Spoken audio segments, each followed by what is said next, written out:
મહત્વપૂર્ણ સમાચાર મોરબી ઝૂલતો પુલ હોનારતના આરોપી જયસુખ પટેલના જામીન મંજૂર થયા છે। ઓરેવા કંપનીના માલિક છે જયસુખ પટેલ, જેમને જામીન મળ્યા છે અને જયસુખ પટેલે સુપ્રીમ કોર્ટમાં અરજી કર્યા બાદ શરતી જામીન મંજૂર થયા છે। 1 વર્ષ અને 14 દિવસ બાદ જયસુખ પટેલનો શરતી જામીન પર છુટકારો થશે। મોરબીના ઝૂલતા પુલનો કોન્ટ્રાક્ટ ઓરેવા કંપની પાસે હતો અને હોનારત બાદ એસઆઈટીના રિપોર્ટમાં કંપની દ્વારા ગેરરીતિ આચરાઈ હોવાનો પણ રિપોર્ટમાં ખુલાસો થયો હતો। અગાઉ હતભાગીઓના પરિવારજનોએ જયસુખના જામીનનો વિરોધ કર્યો હતો। ગુજરાત સરકારે પણ હાઈકોર્ટમાં જયસુખ પટેલની જામીનનો વિરોધ કર્યો છે। તો આ મુદ્દે સંવાદદાતા હર્નિશ ફોનલાઈન પર જોડાઈ ગયા છે। હર્નિશ, મોરબી ઝૂલતો પુલ દુર્ઘટના અને આ હોનારતના આરોપી જયસુખ પટેલના જામીન સુપ્રીમ કોર્ટે મંજૂર કર્યા છે। તેવી વાત કરીએ તો જયસુખ પટેલના સુપ્રીમ કોર્ટ દ્વારા જામીન મંજૂર કરવામાં આવે છે। ગુજરાત હાઈકોર્ટે જામીન અરજી છે ફગાવતા સુપ્રીમ કોર્ટમાં અરજી કરવામાં આવી હતી અને સુપ્રીમ કોર્ટે જયસુખ પટેલની આ અરજીને માન્ય રાખી છે। મોરબી ઝૂલતા પુલ પર દુર્ઘટનામાં મુખ્ય આરોપી હતા જયસુખ પટેલ, ઓરેવા કંપનીના માલિક છે જયસુખ પટેલ। તેના ઉપર જો વાત કરીએ તો છેલ્લા 400 દિવસથી મોરબી જેલમાં હતા અને હાલ એની જામીન અરજી છે એ મંજૂર કરવામાં આવી છે। જી બિલકુલ હર્નિશ, સમગ્ર માહિતી સાથે જોડાવા બદલ આપનો આભાર। તો મોરબી પુલ ઝૂલતો પુલ દુર્ઘટના અને આ દુર્ઘટના ગુજરાત ક્યારેય ન ભૂલી શકે, ત્યારે મુખ્ય આરોપી જયસુખ પટેલના જામીન મંજૂર કરવામાં આવ્યા છે। તો જેમણે પોતાનું સ્વજન આ દુર્ઘટનામાં ગુમાવ્યું છે એવા ભીખાભાઈ આપણી સાથે ફોનલાઈન પર જોડાઈ ગયા છે। ભીખાભાઈ, મોરબીના ઝૂલતા પુલના મુખ્ય આરોપી એવો જયસુખ પટેલ, તેમના જામીન મંજૂર થઈ ગયા છે। જ્યારે હાઈકોર્ટમાં પણ જામીન અરજી મૂકી હતી ત્યારે પણ પીડિત જે પરિવારજનો છે એ લોકોએ વિરોધ કર્યો હતો। સુપ્રીમ કોર્ટમાં તેમણે અરજી નાખીને શરતી જામીન મંજૂર કરવામાં આવ્યા છે। સૌથી પહેલા તો આપની પ્રતિક્રિયા જાણવી છે ભીખાભાઈ, કારણ કે જામીન મળી ગયા છે। હેલો હેલો ભીખાભાઈ, અવાજ આવી રહ્યો છે? ભીખાભાઈ,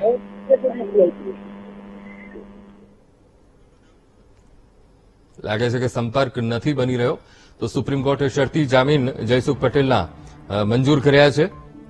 તો ઓરેવા કંપનીના માલિક જયસુખ પટેલ અને જેમની પાસે કોન્ટ્રાક્ટ હતો મોરબી ઝૂલતા પુલનો, અને એમાં 130 થી વધુ લોકોએ જીવ ગુમાવ્યો હતો, ત્યારે હાઈકોર્ટમાં પણ અરજી કરી હતી અને જ્યાં પણ એ અરજી જામીન અરજી નામંજૂર કરવામાં આવી હતી ત્યારે સુપ્રીમ કોર્ટમાં અરજી કરી અને સુપ્રીમ કોર્ટમાં અરજી કર્યા બાદ શરતી જામીન મંજૂર કરવામાં આવ્યા છે। એટલે કે હવે 1 વર્ષ અને 14 દિવસ બાદ જયસુખ પટેલનો શરતી જામીન પર છુટકારો થશે। મોરબીના ઝૂલતા પુલનો કોન્ટ્રાક્ટર ઓરેવા કંપની પાસે હતો અને ત્યારબાદ જ્યારે દુર્ઘટના બની ત્યારે તપાસના આદેશ આપવામાં આવ્યા હતા અને એસઆઈટીની સ્પેશિયલ ઇન્વેસ્ટિગેશન ટીમની રચના કરવામાં આવી હતી અને એસઆઈટીએ એક રિપોર્ટ તૈયાર કર્યો હતો અને રિપોર્ટમાં ઘણી બધી બાબતોનો ખુલાસો થયો હતો અને જેમાં આ ઓરેવા કંપની દ્વારા, કારણ કે એનો કોન્ટ્રાક્ટ ઝૂલતા પુલનો રખરખાવનો કોન્ટ્રાક્ટ ઓરેવા કંપની પાસે હતો, ત્યારે કંપની દ્વારા કેવી ગેરરીતિ આચરવામાં આવી છે તેનો એ રિપોર્ટમાં ઉલ્લેખ કરવામાં આવ્યો હતો।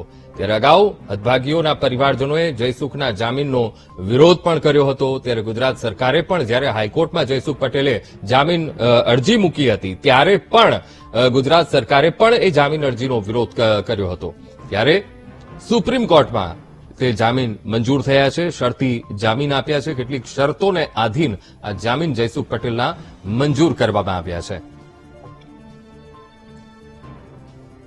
તો મોરબી બ્રિજ દુર્ઘટના એ દિવસ ક્યારેય ગુજરાત ન ભૂલી શકે અને 130 નિર્દોષોએ તેમાં જીવ ગુમાવ્યો હતો, ત્યારે મુખ્ય આરોપી જયસુખ પટેલ જેના જામીન મંજૂર થયા છે।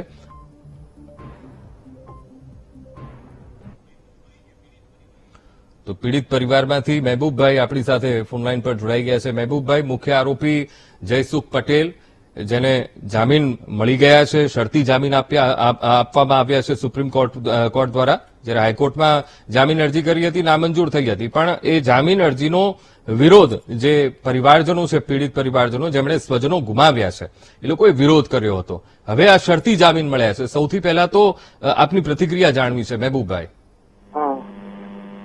એટલે જામીન મળવાથી કઈ આરોપી છૂટી ગયો એવું નથી કઈ સમજી ગયો। હવે આગળ સ્ટેન્ડ શું રહેશે મહેબૂબભાઈ? કારણ કે આપણે લડવાનું જ છે હજી આગળ, હમ હમ અને આપણે ન્યાય ઉપર ભરોસો હોય, સમજી ગયા? હમ હમ હા.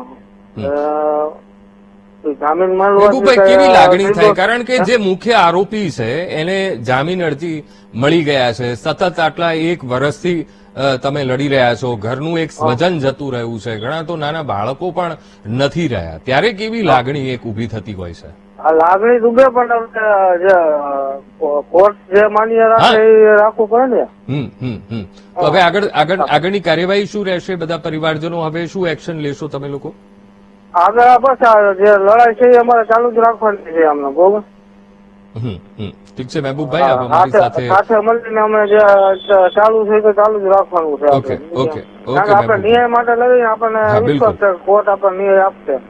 બિલકુલ બિલકુલ મહેબૂબભાઈ, આપ અમારી સાથે જોડાયા, વાતચીત કરી તે બદલ આપનો ખૂબ ખૂબ આભાર. તો અનિલ દેસાઈ, જેઓ જયસુખ પટેલના વકીલ છે, તેઓ આપણી સાથે ફોનલાઈન પર જોડાઈ ગયા છે. અનિલભાઈ, શરતી જામીન જયસુખ પટેલના સુપ્રીમ કોર્ટે મંજૂર કર્યા છે, કયા કયા મુદ્દા આપના તરફથી રાખવામાં આવ્યા? અનિલભાઈ, અમારો મુખ્ય મુદ્દો એ હતો કે આ કેસમાં પોલીસે ઇન્ડિયન પિનલ કોડની કલમ 304 જે લગાવી છે એ બેઝલેસ છે, અને એ કોઈ પણ સંજોગોમાં આ કેસમાં 304 લાગી જ ન શકે.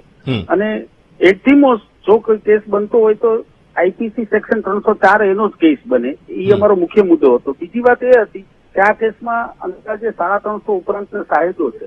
આ સાહેદોની જુબાની થાય ત્યાં સુધી મને અંડર ટ્રાયલ પ્રિઝનર તરીકે રાખવો એ પણ વ્યાજબી વાત નથી, અને પ્રી ટ્રાયલ પનિશમેન્ટ થશે. આ રીતના ઘણા મુદ્દાઓ હતા.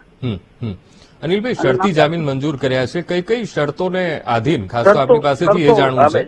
હજી કોર્ટે ઓર્ડર પ્રોનાઉન્સ કર્યો છે, ડિક્ટેશન આપ્યું છે, એ ઓર્ડર હવે ટાઈપ થઈને આવશે ને એટલે આપણને ખ્યાલ આવશે. ઓકે ઓકે અનિલભાઈ, આપ અમારી સાથે જોડાયા, વાતચીત કરી તે બદલ આપનો ખૂબ ખૂબ આભાર.